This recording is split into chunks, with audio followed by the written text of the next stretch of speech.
golongan liberal yang bersekutu dengannya, dan juga disokong oleh kuasa-kuasa besar yang lain. Mereka memburuk-burukkan kerajaan yang dipimpin oleh Dr. Mursi, sehingga rakyat bangkit untuk menjatuh dan menuntut supaya Mursi meletak jawatan. Ini pengkhianatan media yang diselindungi di belakang mereka di kalangan media-media yang dikuasai oleh orang barat. Hari ini negara-negara umat Islam yang menyokong kejatuhan Mursi mesti bertanggungjawab di atas apa yang berlaku.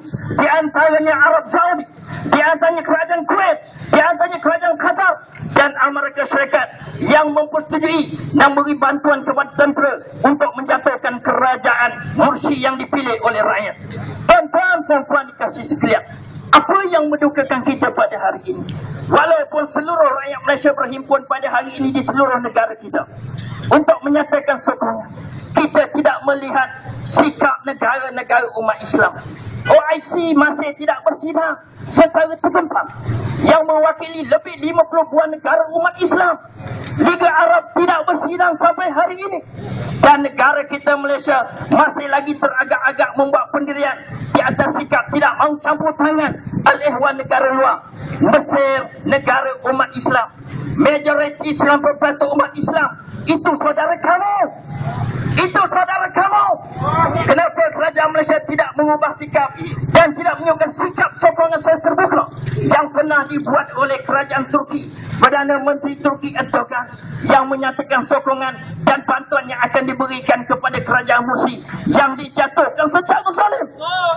Apakah pemimpin negara kita sudah mengkhianati saudara se-Islam, lebih mempertahankan jawatan mereka, sibuk dengan pemilihan Agung UMNO, sedangkan saudara kamu digatah dibunuh?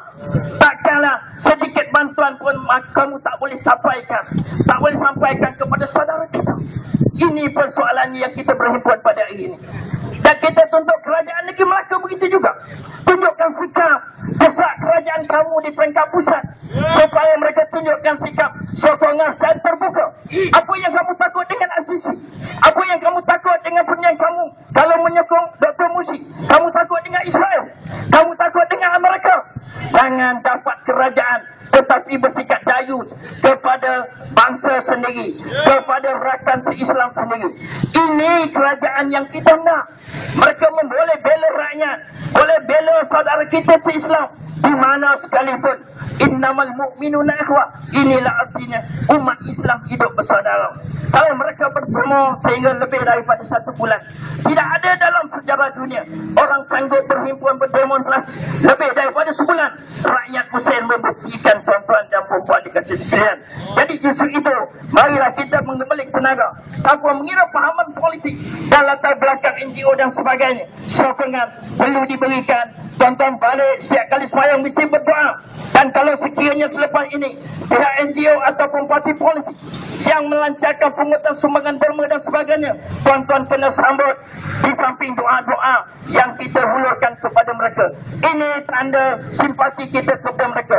Biarlah kerajaan Malaysia tak nak menyokong, tak ada sikap menyokong, tapi kita rakyat, kita tetap beri sokongan kerana kita akan berhadapan dengan Allah Ta'ala. Kita bukan berhadapan dengan Perdana Menteri di akhirat besok.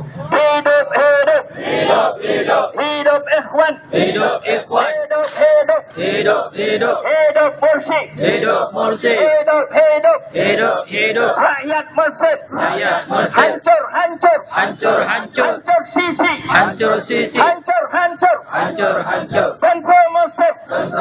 Allahu Akbar, Allahu Akbar, Allahu Akbar, Allahu Akbar, Allahu Akbar, walillahil hamd. Tuan-tuan, saya selaku pengacara majlis pada